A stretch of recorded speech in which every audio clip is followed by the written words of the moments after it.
सुप्रभात बच्चों, कैसे हैं आप? आशा करती हूँ कि अच्छे ही होंगे। आज मैं आपको हिंदी कक्षा 8 व्याकरण का पाठ 3 शब्द विचार पढ़ाऊंगी। इससे पहले मैंने आपको सबसे पहले पाठ 1 भाषा और व्याकरण पढ़ाया, उसके बाद पाठ 2 वर्ण विचार पढ़ाया, उसके बाद हम आ गए शब्द विचार पे। तो हम सभी अपने दैनिक जीवन में अपने भावों को बोलकर या लिखकर प्रकट करते हैं।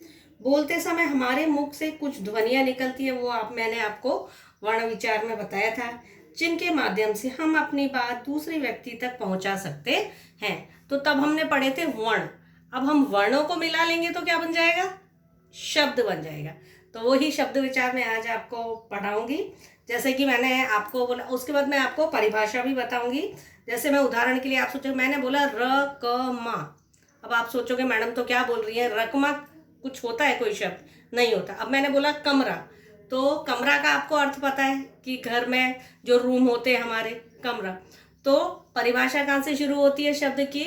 वर्णों के मेल से शब्दों की रचना होती है। ये मैंने आपको पहले ही बताया कि क प्लस म प्लस रा, तीनों को मिला के क्या हो गया? कमरा। अब उसके बाद दूसरी परिभाषा हमारी देखते हैं शब्द की। वर्णों के सार्थक समूह को शब्द कहते हैं। अब मैंने रकमा और कमरा दोनों का उदाहरण आपको बताया था।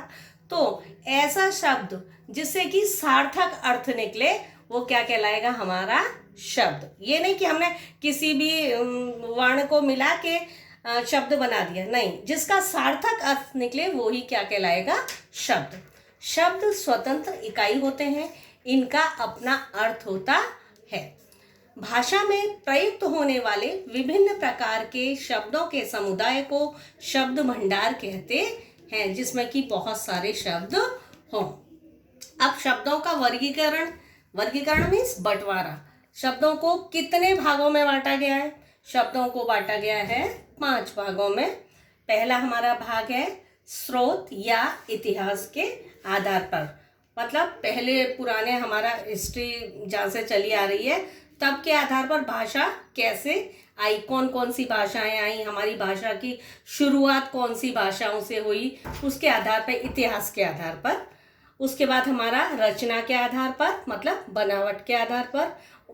उसके बाद प्रयोग के आधार पर, उसके बाद व्याकरणिक प्रकार के आधार पर, और फिर है हमारा अर्थ के आधार पर। आज मैं आपको दो वर्गीकरण के दो बाटों में, जो दो भागों में बांटा गया है, उनके 2 प्रकारों के विषय में बताऊंगी। बाकी 3 के बारे में मैं नेक्स्ट जो अपना लेक्चर होगा उसमें डिस्कस करूंगी। ठीक है? तो स्रोत या इतिहास के आधार पर शब्द को बांटा गया है 5 भागों में। पहला है हमारा तत्सम, दूसरा तद्भव, तीसरा देशज, चौथा विदेशी और 5वां संकर। तो पहले तत्सम की परिभाषा देखते हैं जरा हम। तत्सम शब्द, जो शब्द संस्कृत भाषा से, संस्कृत भाषा जानते हो, संस्कृत भी लैंग्वेज ही है हमारी, जो शब्द संस्कृत भाषा से ज्यों के त्यों मतलब जैसा संस्कृत में वो शब्द था वैसा ही हमारी हिंदी भाषा में उपयोग करते हैं उसको, तो हिंदी में आ गए हैं, वे शब्द तत्सम शब्द कहलाते हैं। समझ आया कि जो संस्कृत भाषा से में जैसे थे वैसे ही हमारी हिंदी भाषा में उपयोग में आते हैं, वे शब्द क्या कहलाते हैं? तत्सम शब्द।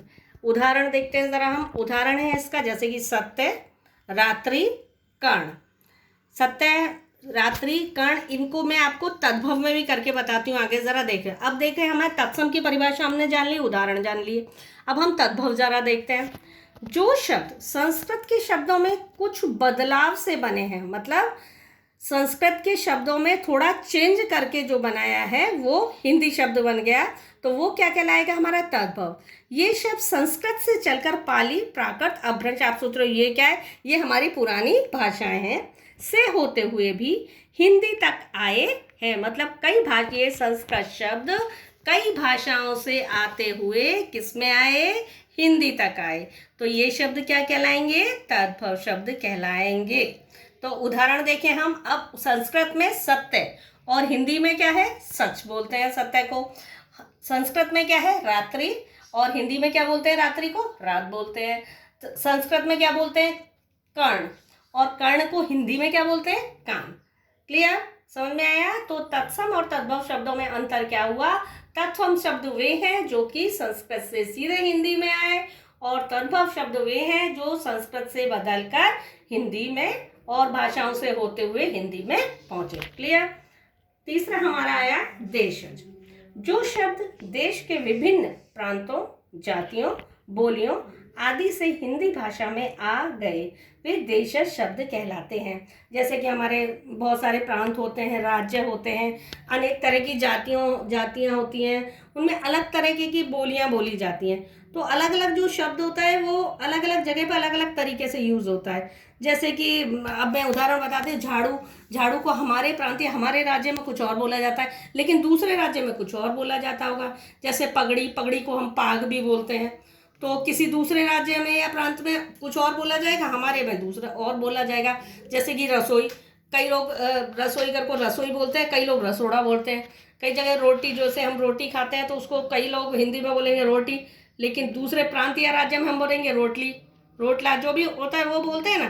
तो वो प्रांत के आधार पर आता है, उसको हम कहते हैं देशज। लोटा, उदाहरण के लिए लोटे को हम कुछ बोलेंगे लेकिन दूसरे प्रांत का इंसान कुछ और बोलेगा, तो वो शब्द हमारे कहलाते हैं देशज शब्द। ठीक है। उसके बाद आया हमारा विदेशी शब्द। हिंदी भाषा में अनेक शब्द ऐसे भी हैं जो दूसरी भाषाओं से आए हैं। इन शब्दों को विदेशी शब्द कहते हैं। दूसरी भाषाएं मतलब और जो दूसरी भाषाएं उनसे आएंगे वो क्या कहलाएंगे? विदेशी शब्द। जो विदेश से आए हैं वो कहलाएंगे। उदाहरण के लिए देखते हैं जरा हम, वो कौन कौन से शब्द हैं? जैसे अंग्रेजी शब्द, अरबी फारसी शब्द, पुर्तगाली शब्द, फ्रांसीसी शब्द, चीनी शब्द। जैसे अब अंग्रेजी शब्द का मैं उदाहरण दे देती हूँ आपको। जैसे डॉक्टर को हम हिंदी में बोलेंगे चिकित्सक, लेकिन डॉक्टर शब्द हम अपनी भाषा में बहुत यूज़ करते हैं। हिंदी जब हम पढ़ते हैं तो भी हम डॉक्टर नाम से यूज़ करते हैं ना। किसी की नेम प्लेट पे भी लिखा हुआ देखें तो डॉक्टर हम हिंदी में लिखा हुआ देखेंगे।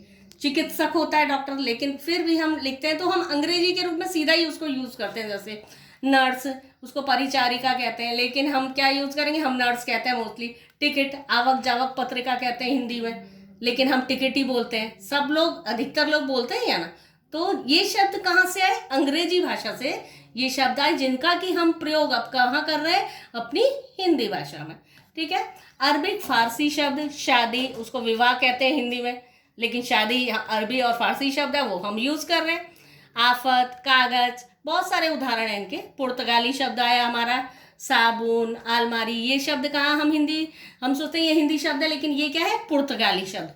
फ्रांसीसी शब्द जैसे कि काजू, अंग्रेज, ये सब क्या है? हमारे फ्रांसीसी शब्द। चीनी शब्द, चाय, लीची, ये सारे शब्द जिनको हम हिंदी समझते हैं ये दूसरी विदेशी भाषाओं से हमारे यहाँ आए, हमारी हिंदी भाषा में आए हैं, जिनका कि हम उपयोग करते हैं। क्लियर।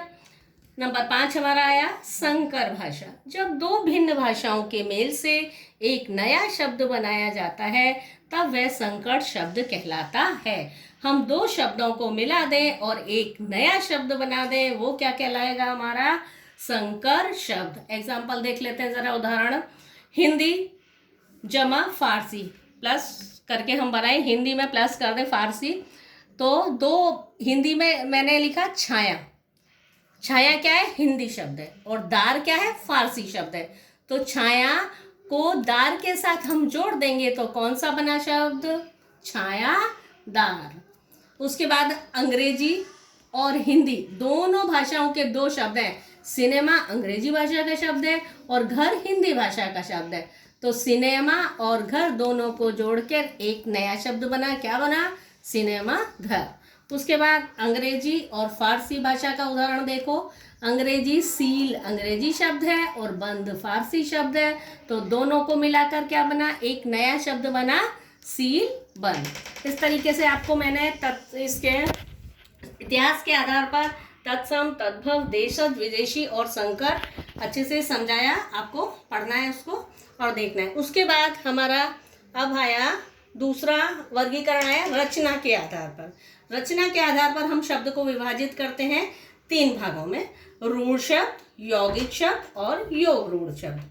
ठीक है। तो पहला हमारा रूढ़ शब्द, परिभाषा देखते हैं जरा हम। जो शब्द किसी विशेष अर्थ के लिए रूढ़ या प्रसिद्ध, अब रूढ़ का अर्थ क्या है? हमारा प्रसिद्ध हो जाते हैं तो वे रूढ़ अथवा मूल शब्द कहलाते हैं। जैसे कि पुस्तक शब्द है, ठीक है। अब पुस्तक का अर्थ हम जाते हैं कि किताब होता है पुस्तक का अर्थ, जिससे कि हम पढ़ते हैं, ठीक है। अब मैं पुस को अलग कर दूं और तक को अलग कर दूं तो इसका कोई वजूद नहीं रह जाएगा, दोनों अलग अलग हो जाएंगे, ठीक है। और हमें क्या है, सार्थक अर्थ निकालना है। तो पुस्तक का सार्थक अर्थ अगर हम दोनों को अलग अलग कर दें तो दोनों का कोई भी अर्थ नहीं रह जाता। जैसे कि मैंने लिखा पानी, अब पा को अलग कर दो, नी को अलग कर दो तो दोनों का कोई भी अर्थ नहीं निकल रहा। लेकिन दोनों को जोड़ देंगे तो पानी, जो पेय पदार्थ होता है, पानी तो सब जानते हैं ना, वाटर, तो उसको हम पीते हैं तो उसका एक सार्थक अर्थ निकलता है। क्लियर। उसके बाद हमारा आया यौगिक शब्द, जो दो अथवा दो से अधिक शब्दों के योग से बनने वाले सार्थक शब्द यौगिक शब्द कहलाते हैं। दो अथवा दो से अधिक शब्दों के योग से, दो शब्द मतलब अलग अलग जिनका अर्थ निकले और फिर इनको मिला दो तो एक और नया शब्द बन जाए। आगे देखते हैं जरा हम, यदि इन शब्दों के टुकड़े किए जाएं तो वे खंड भी सार्थक होते हैं। मतलब जैसे कि मैंने लिखा रसोई घर, अब मैं रसोई को अलग करूंगी और घर को अलग करूंगी तो दोनों के अर्थ अलग अलग निकलेंगे। रसोई जिसमें कि हम खाना बनाते हैं और घर क्या होता है, जिसमें कि हम रहते हैं। लेकिन अगर मैं रसोई और घर को मिला दूं तो रसोई घर हो जाएगा। अब मैंने मम्मी काम लग गई है, खाना बना रही है, रसोई घर में खाना बना रही है, ठीक है ना। तो दोनों का बड़ा अलग अलग सार्थक अर्थ निकाल, तो ऐसे शब्द क्या कहलाएंगे हमारे, यौगिक शब्द। क्लियर। उसके बाद प्रयोगशाला, प्रयोग एक्सपेरिमेंट जब हम करते हैं, प्रयोग प्लस शाला, शाला मीन्स होता है स्कूल या विद्यालय जो भी होता है, ठीक है।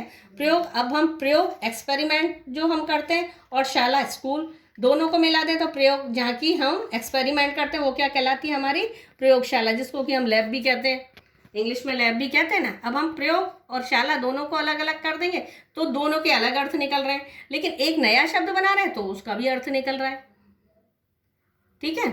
तो ये हो गया हमारा यौगिक शब्द। अब हमारा तीसरा आता है योग रूढ़ शब्द। कुछ यौगिक शब्द ऐसे भी होते हैं जिनके एक से अधिक अर्थ होते हुए भी वे किसी एक विशेष अर्थ में रूढ़ हो जाते हैं, मतलब एक विशेष अर्थ से प्रसिद्ध हो जाते हैं, उन्हें योग रूढ़ शब्द कहते हैं। जैसे कि नीलकंठ। अब नीलकंठ नाम सुनते ही हमें होगा कि ये तो शिव जी के लिए बोला जाता है। गोपाल, गोपाल किसके लिए यूज होता है, श्री कृष्ण के लिए यूज होता है, ठीक है। तो कोई एक विशेष, अब नीलकंठ वाले तो बहुत सारे पक्षी होते हैं लेकिन हम सबको नीलकंठ थोड़ी करते हैं, उनके अलग नाम होते हैं। लेकिन नीलकंठ प्रसिद्ध किसके लिए हो गया, शिव के लिए। गोपाल प्रसिद्ध किसके लिए हो गया, श्री कृष्ण के लिए। समझ में आ गया। तो एक कोई शब्द जो किसी